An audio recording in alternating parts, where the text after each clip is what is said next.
여러분 반갑습니다. 밤새 편히 쉬었는지요? 하나님께서도 우리에게 은혜를 주셔서 수요일 아침을 허락해 주셨습니다. 이 아침에 또 하나님 앞에 감사하시면서 찬송 331장 하시면서 수요일 아침 기도회 시작하겠습니다. 331장 영광을 받으신 만유의 주여 함께 찬송하겠습니다. 영광을 받으신 만유의 주여 우리가 명령을 따르리다. 베푸신 은혜를 감사히 알고 진실한 마음으로 섬기겠네. 구주의 은혜 주시는 대로 영원히 받들어 섬기겠네. 찬송하겠네. 생명을 주시는 구주로다.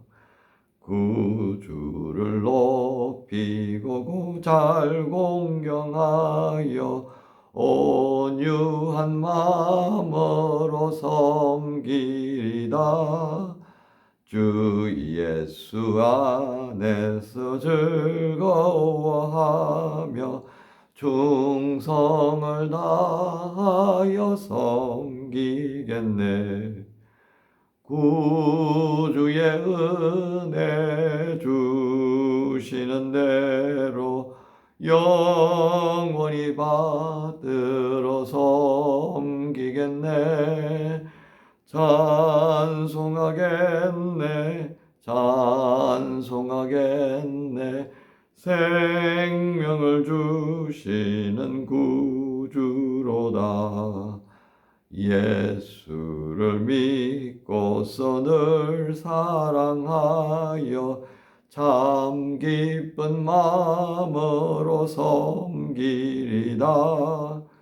온 마음을 드리고 늘 순종하며 구주를 영원히 섬기겠네.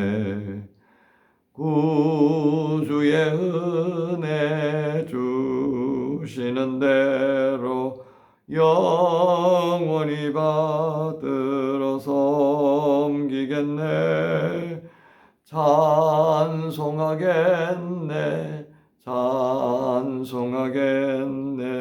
생명을 주시는 구주로다. 아멘. 이 시간 주시는 하나님 말씀은 역대상 13장 말씀입니다. 역대상 13장 8절부터 14절까지 말씀입니다. 역대상 13장 8절부터 14절까지 말씀. 다윗과 이스라엘 온 무리는 하나님 앞에서 힘을 다하여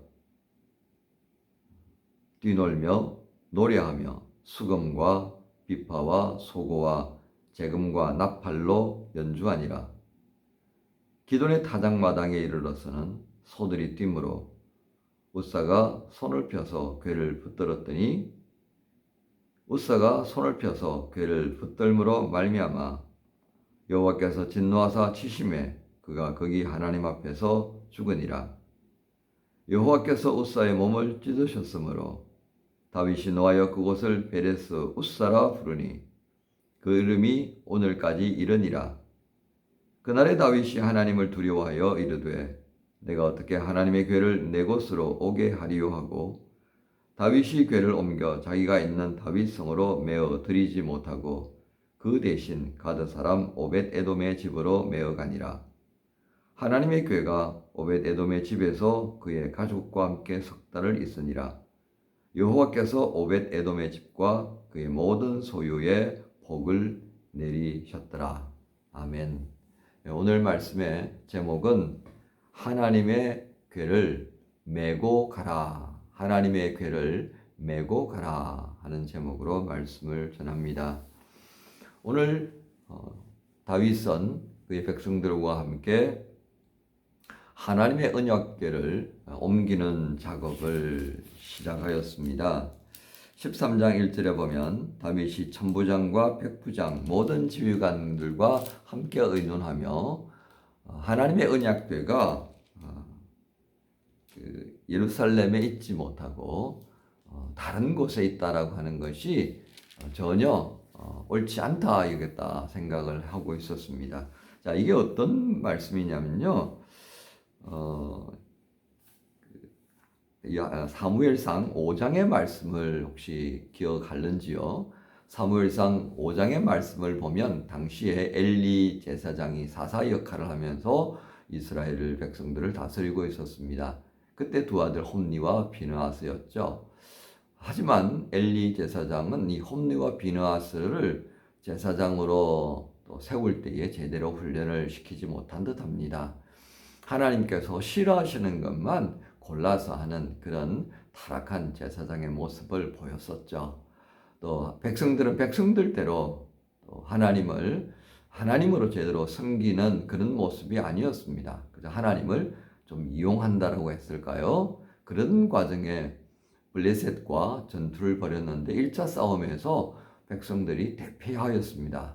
그러자 하나님의 언약궤를 그들의 진중에 모셔오면 그 하나님이 우리를 성립케 하실 거다라고 하는 기대감 속에 이 제사장들을 통해서 하나님의 언약궤를 진중에 모셨습니다. 하지만 두 번째 전쟁에는 정말 앞선 전쟁보다도 더 크게 패배하여서 모든 백성들이 죽거나 도망을 갔고 홈니와 비나스도 거기에서 전사하고 그리고 하나님의 언약궤는 빼앗기고 말았던 것입니다. 그러자 이 하나님의 언약궤를 가져갔던 블레셋 곳곳의 성읍에 큰 재앙이 내립니다. 이 재앙이 하나님께로부터 비롯되었는지 아니면 우연에 의한 건지 이걸 좀 알아보아야 되겠다라고 고민하던 끝에 그들은 한 지혜자의 또 말을 듣고서는 이 소위 말하는 새끼를 낳고 한 번도 멍에를 베어보지 못했던 암소 2마리를 수레에 엮어서 그 수레 위에다가 하나님의 언약궤를 올립니다.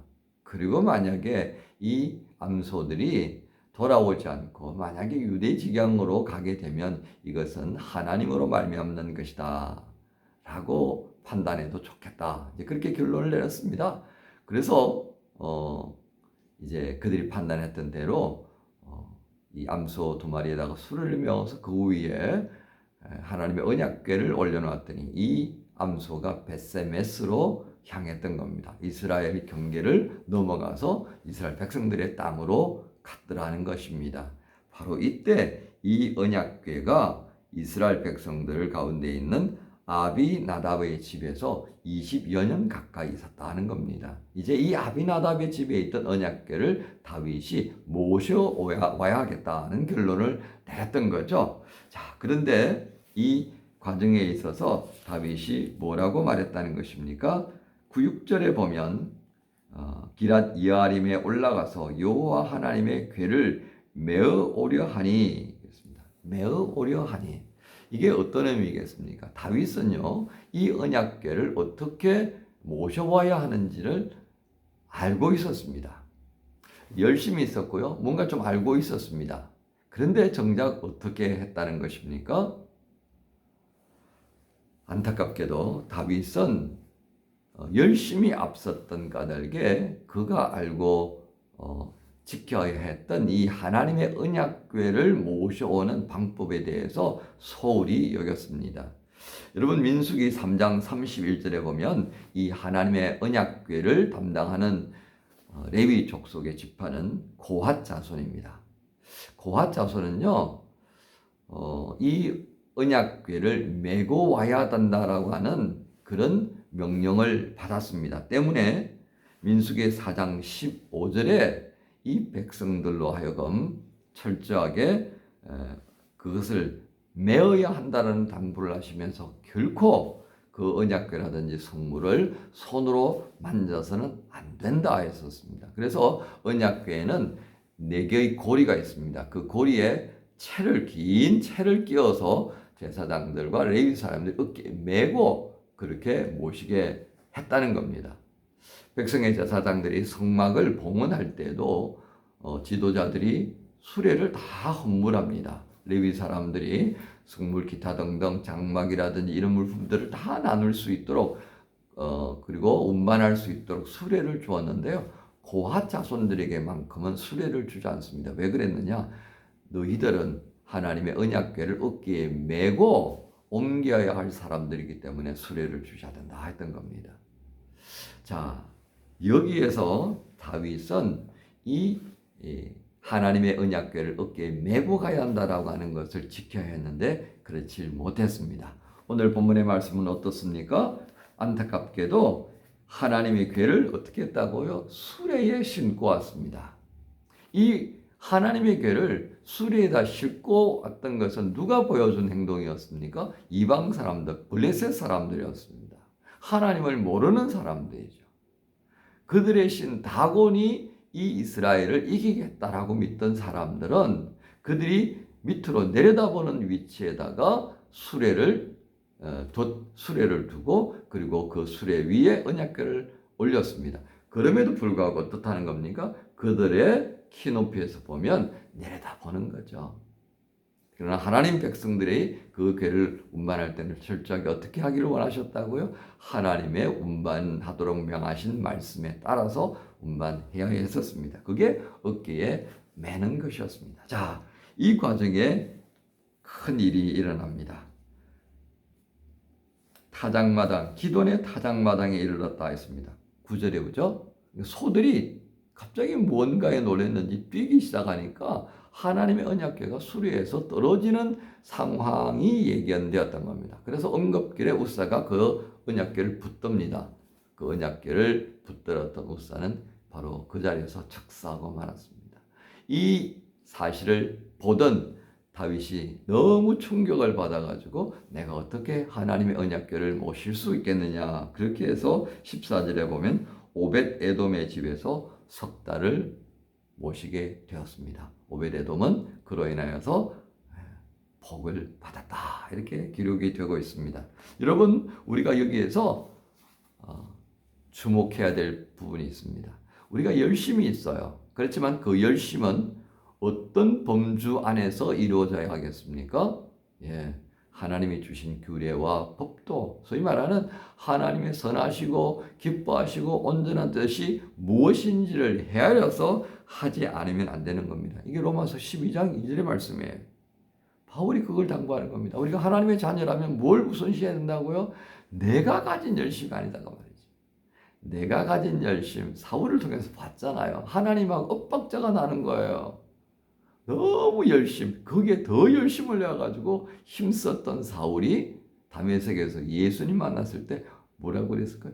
이게 아닌가벼 그랬습니다. 얼마나 낙담되었겠습니까? 자기가 지금까지 하나님 앞에서 뭔가 쌓아 올렸던 것들이 순식간에 무너져 내리는 그 충격, 그게 사울이 우리에게 보여주는 장면입니다. 우리가 가져야 될 열심은 뭐예요? 하나님께서 뭘 기뻐하시냐 이거예요. 그래서 너희는 이 세대를 본받지 말고 이 세대는 뭐예요? 자기 열심으로 사는 거예요. 그렇죠? 그래서 너희는 이 세대를 본받지 말고 오직 마음을 새롭게 함으로 주의 성령으로 새롭게 하고 말씀으로 새롭게 하여서 어떻게 하라고요? 그 다음에 선하시고 하나님의 선하시고 기뻐하시고 온전하신 뜻이 무엇인지 헤아려 보라. 그것을 행하라고 바울은 로마서에서 당부합니다. 여러분, 얄팍한 지혜로 하나님을 업신여기는 사람이 있습니다. 하나님을 내려다보는 존재입니다. 그렇다고 하나님이 정말 내려다보는 존재입니까? 하나님이 우리 위에 계십니다. 하나님이 세상을 바라보시면서 하나님을 경외하는 자가 있는가 없는가 살펴보신다고 하셨어요. 그런데 뭐라고 하십니까? 10편 14편 1절에 어리석은 자는 그 마음에 이르기를 하나님이 없다 하는다. 굉장히 안타까운 마음입니다. 웃으시는 거죠. 하나님이 이 세상을 바라보시면서 비웃으시는 거예요. 그런데 그 안타까운 마음이 누구에게도 향해 있어요? 하나님을 안다고 하는 사람들에게도 그렇게 보여지더라고 말이에요. 그렇게 정말 하나님을 아는 지혜가 있어야 할 사람들이 그 자그마한 지혜를 가지고 오히려 하나님을 어떻게 해요? 내려다보는 겁니다. 하나님께서 그 레위 백성들에게 언약궤를 왜 어깨에 매라고 했겠습니까? 하나님은 내려다보는 존재의 대상이 아니란 말이에요. 하나님은 나의 어깨 위에 있어서 내가 바라보아야 될 존재예요. 내가 존귀하게 여겨야 될 존재입니다. 어깨에 맨다는 건 뭐예요? 나는 당신의 종이라는 거예요. 종. 나의 주인은 누구라는 얘기입니까? 예, 하나님이십니다. 그분만이 나의 어깨 위에 있을 수 있는 그런 주권이 있는 거죠. 그죠? 오늘 하나님의 언약궤를 어깨에 매라고 하는 것은 그렇습니다. 그래서 나중에 이제 다윗이 그것을 깨닫게 됩니다. 우리는 우리가 가지고 있는 작은 지식으로 하나님을 내려다보려고 그러죠. 그 말은 뭐예요? 내가 하나님을 움직이려고 하는 겁니다. 하나님이 나를 움직이시는 거예요. 그렇죠? 오늘 이 말씀을 보면서 하나님의 궤를 메고 가라. 하나님의 그 말씀의 언약궤를 내 어깨에 메고 내가 하나님을 존귀하게 여기고 있다는 것을 표시하는 게 뭐예요? 그분을 나의 어깨 위에 올려드리는 겁니다. 구체적인 삶의 모습이 여러 가지가 있을 줄 압니다. 주의 말씀을 귀하게 여기고 주님께서 오늘 우리에게 바울을 통해서 당부하셨던 것처럼 너희는 이 세대를 본받지 말고 오직 마음을 새롭게 하여 하나님의 선하시고 기뻐하시고 온전하신 뜻이 무엇인가를 헤아리는 그것에 더 마음을 쏟는 것이라. 바로 이것이 오늘 이 21세기에 하나님을 나의 어깨에 모시고 내가 그분을 메고 가는, 그래서 그분이 야 좌측이야, 예 좌측으로 갑니다. 야 직진해, 예 직진 갑니다. 우측이야, 예 우측으로 갑니다. 라고 순종하며 갈 수 있는 모습, 그것을 오늘 우리가 가져 평생을 하나님과 함께 동행하기를 원하시는 마음입니다. 오늘 말씀 하나님의 궤, 하나님의 언약궤를 메고 가라고 하는 주의 말씀 앞에 아멘으로 응답하면서 오늘 수요일 하루 이 말씀을 따라 훈련하는 그런 시작이 있기를 우리가 함께 기대하고 기도하십시다. 우리 주님 예수님께서 이 복된 마음을 품고 하루를 시작한 우리 모두를 복 주실 줄로 믿습니다. 함께 기도하겠습니다. 참 좋으신 하나님 아버지 감사합니다. 오늘 우리에게 다윗의 열심은 있었지만 하나님께서 주신 지식을 제대로 감당하지 못하고 실천하지 못하여서 웃사가 바로 그 자리에서 죽음을 당하는 모습을 보여주셨습니다. 하나님, 우리가 말씀을 떠난 열심이 어떤 결과를 초래하는지 알게 하시는 또 하나의 사건이었습니다. 하나님은 우리가 모시고 우리가 존귀히 또 받들고 주님을 우러러 봐야 할 대상인 것을 다시금 알게 하셨습니다. 우리를 종으로 삼으셨지만 종이라 부르지 않고 하나님 자녀로 불러주시는 이 은혜 안에 있음을 귀하게 여기며 오늘 이 21세기 하나님의 주님의 청년들뿐만 아니라 이 땅의 주를 경외하고 살아가는 모든 하나님 백성들 가운데 임재하여 주셔서 존귀 여김을 받으시옵고 하나님을 존귀 여기는 구체적인 삶으로 저희가 또한 표현할 수 있도록 인도하여 주옵소서. 오늘 수요일 날 그렇게 살아보도록 또 한번 훈련하고 그렇게 한 발걸음 더 나아갈 수 있도록 위하여서 허락하신 날인 줄로 믿습니다. 이 세대를 본받지 않게 하여 주시옵소서. 오직 마음을 새롭게 함으로 하나님의 선하시고 온전하시고 기뻐하시는 뜻이 무엇인지를 헤아리고 그렇게 감당해내는 복된 수요일 되게 하여 주옵소서. 주님께서 우리 가운데 함께하여 주실 줄로 믿으며 예수님의 이름으로 기도하옵나이다. 아멘. 감사합니다. 여러분 목요일 아침에 또 만나겠습니다. 평안하십시오.